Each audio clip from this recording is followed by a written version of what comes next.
adventure in Pipeman on W4CY Radio.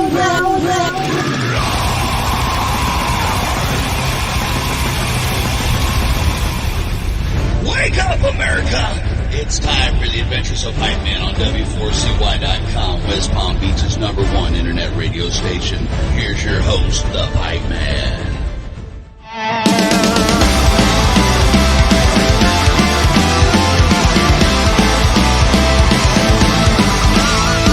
Blood and mad are mixed with dirt. The dragons do fields of bodies turn to ash and sinew.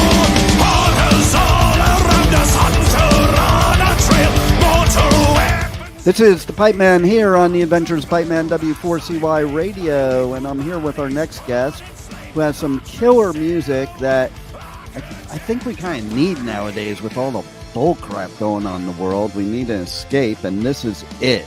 So let's welcome to the show, Shaughnessy of Siege Perilous. How are you? I'm great. Thanks for having me. Hey, my pleasure. And so yeah, I'm referring to, the new song you have out, new album you got coming out, and basically the fact that you take us down a journey, a much better journey than real life is right now. And Yeah. and it gives us also like the newest single is like this thing about loyalty and brotherhood, which I'm all about, and we've seemed to lose that in the whole world. Like they've gone crazy. Yeah, I mean, that's always been my biggest kind of draw to this genre of music. I mean, from the time I was a teenager when I first kind of started experiencing old school heavy metal and power metal, like the escapist element, but then also the themes, right? Like it's themes about like courage, brotherhood, like all of these like super positive things, and I really like grasped onto that, and I'm really excited to be able to contribute some of my own music, and most importantly, like the music that my friends have helped make. I mean, this was primarily written by our guitarist. I did the lyrics and things like that, but I love how much we work together, especially when you're writing songs about brotherhood. It'd be weird if it was just one guy. Yeah, and it would be weird if there's bands out there that are really, they're together but they're not together. That would be weird too. It's just it's something that has to be real. I think about like Fleetwood Mac, and how they played together for years, but they would not talk to each other off stage. It was like, so weird. How could you? I mean, I guess you could do it because you're making a crazy amount of money, but but I think in terms of the enjoyment of making and performing music, like I always have to be in bands with my friends. I feel like that's a rule. Now, I could potentially join another band and become their friends, and maybe not start out that way, but like I couldn't do that like for the long term with people who weren't like super close to me. I think the music also suffers when you do that. So I agree with you 1,000,000%. Number one, this industry is hard enough as it is. It's something that you have to spend 24/7 with these people sometimes. So like life would really suck if you're in this industry and it's not fun, because that's the most redeeming feature of this industry. Yeah. Sometimes, even like, I love how fun our music is. Sometimes even we have to take a step back and go like, okay, let's recenter ourselves a little bit. This got a little not fun for a second. Let's step back and make sure that we're having fun, because it's so much work. And even when your music is like a little, kind of silly and fantastical, like it's still so much work and a part of you that you're throwing out there into the world, and that not everybody has nice things to say. Yeah. So making sure that like at the core that like you're having fun with it is such an important part of that process. And if at least you're having nice things to say to each other, like it's pretty bad when you got all that negative crap going on in the world, and then it's also within the band. Yeah, and like we definitely have a very good working relationship with each other. I mean, I'm friends with all of these guys outside of the band, which is good. And for the most part, they're all friends with each other outside of the band. Just a couple of the guys didn't know each other outside of the band until like they were both in the band together. So right. That's the real difference. Yeah. And so I think going back to what you were saying too about, playing as somebody that would be in the audience, I can totally tell if the band's not vibing, and it's a totally different thing. Like it's a totally different experience when you see these bands up there that they don't like each other, they don't even want to be there, and they're just going through the motions. I want to be at a live show where the band is probably as much or more into it than I am, because that means, especially in metal, like you got to be a metalhead to play metal. Yeah, absolutely. Like nobody just like strolls into this, especially like it's, and particularly in our subgenre, like you've got to do it for the love of it, because there's not a lot of money in it. There is a base of very good dedicated fans, but there isn't so much money circulating in this genre that there's like a crazy amount of people doing this as like a full-time gig. And so like if that's the thing you're pursuing, power metal is not for you. But if you love the music like we do, then it's totally worth it. So I have a trivia question for you. Oh crap, it's early, but okay, yes. I know, right? I'm in. I'm ready. So what band from the 80s was initially considered a power metal band because their genre didn't even exist yet? Was initially considered a power metal band. And they weren't really power metal, in my opinion, but I mean, one of the thoughts, because Pantera during their glam phase had an album called Power Metal, but it was not power metal. Right. So that was one thought. That was one thought that I had. I mean, there's of course Halloween, who I think their first album came out in the late 80s, and they're a progenitor of the genre. That's a tough one, right? Yeah, because the only other ones I could think of are ones that you wouldn't have in the 80s said it was power metal, but you would today, which would be bands like Manowar or Dio. Right. Even though at the time they were just heavy metal, because we didn't have all like the crazy subgenreification that we do now. Granted, there are a lot of forms that didn't exist, like exactly. Death metal was still developing, black metal, things like that. Yep. It'll blow your mind, actually. Are you going to say like Genesis or something? No, but that would probably blow your mind. Okay, I was at this gig of this band. It was their first gig ever in LA. And the guitarist of the band came up to me after the gig, because that's the way it was in LA back then. You hung out with the band afterwards, walked up to the Rainbow and stuff like that. And so hands me his business card. I wish I had it today. And that business card said Metallica, power metal, Dave Mustaine. Oh, yeah. I should have, because yeah, that was a late, yeah, that was, I forgot about that. Curses. Right. Yeah, that was a label that people had put on it before they had started to develop the idea of thrash, right? Exactly. And so, yeah, the early notion of power metal is what we would call thrash today. And now power metal, is a different thing. But that's exactly super cool. hanging out with Dave Mustaine. I know, right? And you know what? It does make more sense today. Power metal makes, like, the whole concept of what the genre is today makes a lot more sense than before it was even developed, and they were calling bands power metal. Because to me, the whole idea of, the whole concept thing is power metal in and of itself. Yeah, I definitely think that, like, not that you can't make great power metal that doesn't revolve around kind of epic storytelling that often takes place over like multiple tracks. Right. But I definitely think that, like, the storytelling is a huge part of it, and it's a huge draw for the people who really love power metal, because it also kind of gives you that thing that it gives you that kind of invitation to dive deeper into a song, because you're like, okay, so this kind of goes back to the CD booklets and the liner notes and things like that, where you'd be like, so what is like, okay, so I got most of these lyrics, I'm getting the gist of the song, what are like kind of the details of the song, and then gives you kind of that opportunity to deep dive a little bit more in.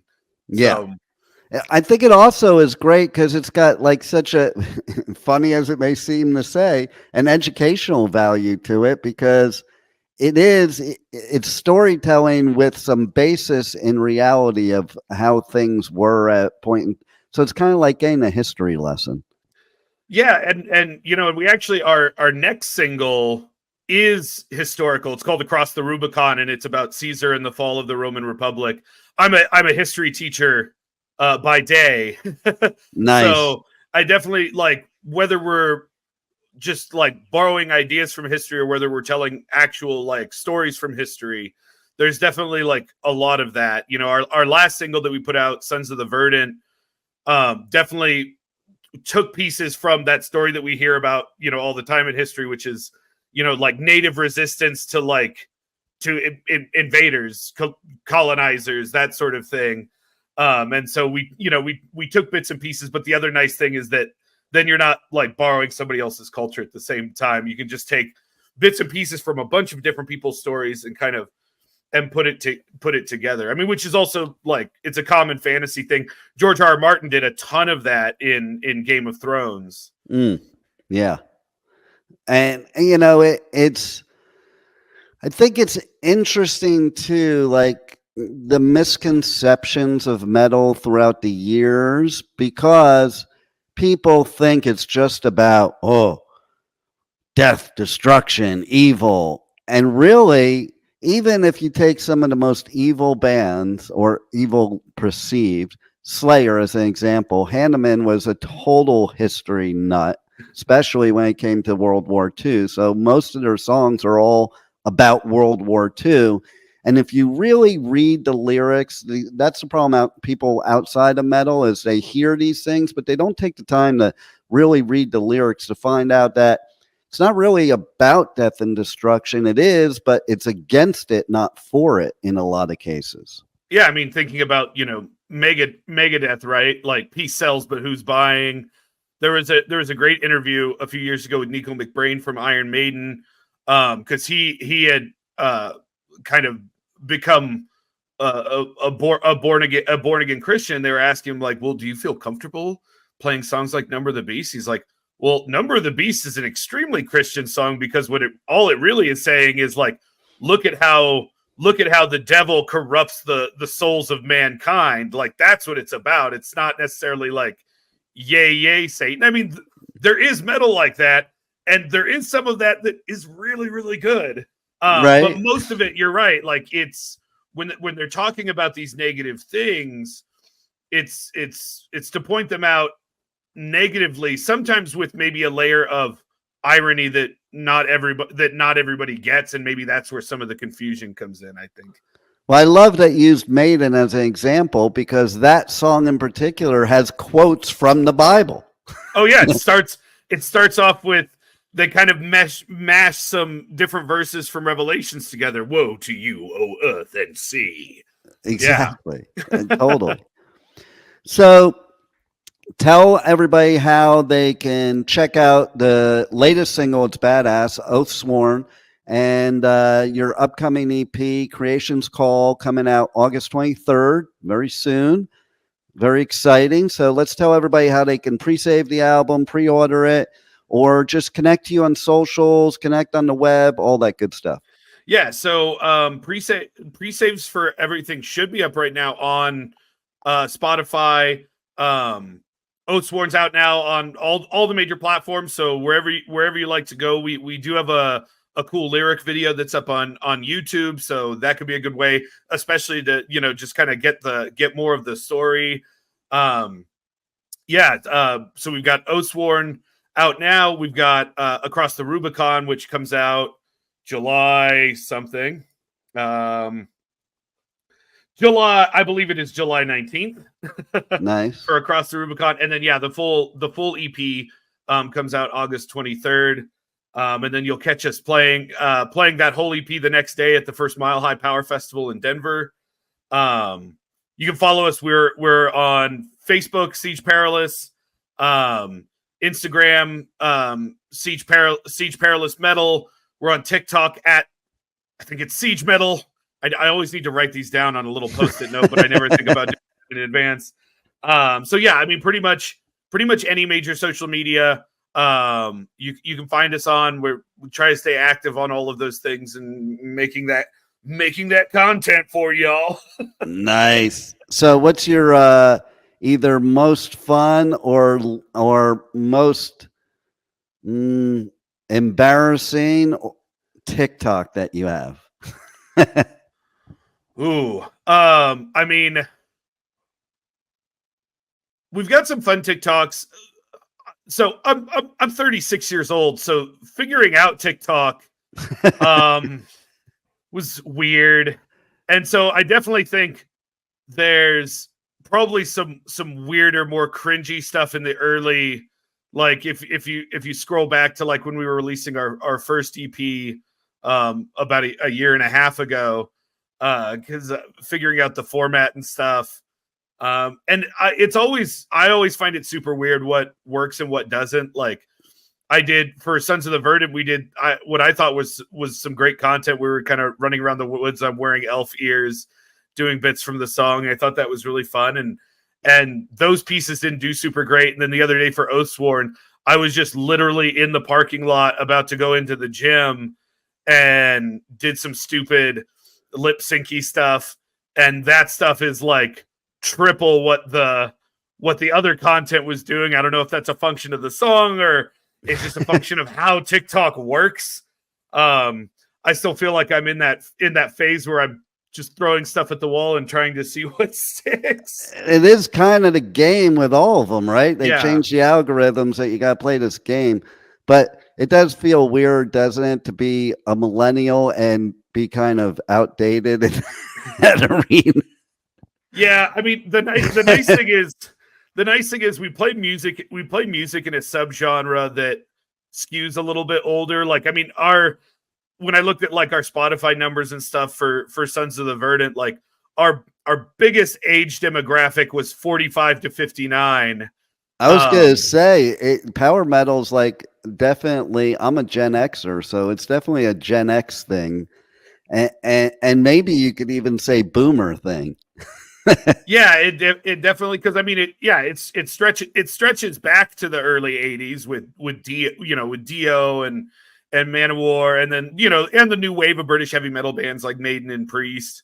Yeah, like I wouldn't say we that they totally are power metal, but you can't have power metal without them.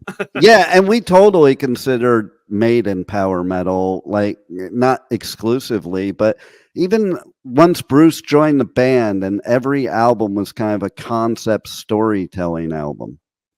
Yeah, I definitely think that like that was such a huge thing that Maiden and Dio really brought to the table, because you don't like. I guess Judas Priest has done some of those, but I think the ones of those that they did were post 1990. I don't think any of their albums from the 80s had that had that kind of conceptual vibe to it. No. Well, your music is badass, and I think everybody should check it out. And do you have any final words for our listeners? Anything we haven't covered that they should know? No, like I said, we're playing Mile High for anybody in Denver in the Rocky Mountain region. We got the first inaugural Mile High Power Festival on August 24th. It's Nice. gonna be really big. I mean, we're playing, but I always tell people there's much better bands playing too. Because we're like the very start of the day, but like we've got a lot of the other big US power metal bands coming through. So we've got Lords of the Trident, Judicator, Seven Spires, and Ether Realm are our headliners. So like it's a really big lineup, and tickets are only $40 for like a whole massive day-long festival of heavy metal. So it's a really good deal, and I want to see that place packed. You can't even take an Uber to a festival nowadays for $40. So that's a good deal. Yeah. It's like when they were interviewing our friend Soren, who runs the festivals, the founder of the festival. The people that interview him, they're like, "Is it really only $40?" Because usually it'd be 2 or 3 times that, and it is an amazing lineup of bands. So love it. Well, really excited for that. Everybody will have to go check that out for sure. And thanks for giving us great music, and thanks for being on the Adventures of Pipeman. Well, thanks for listening, and thanks for having me. Thank you for listening to the Adventures of Pipeman on W4CY Radio.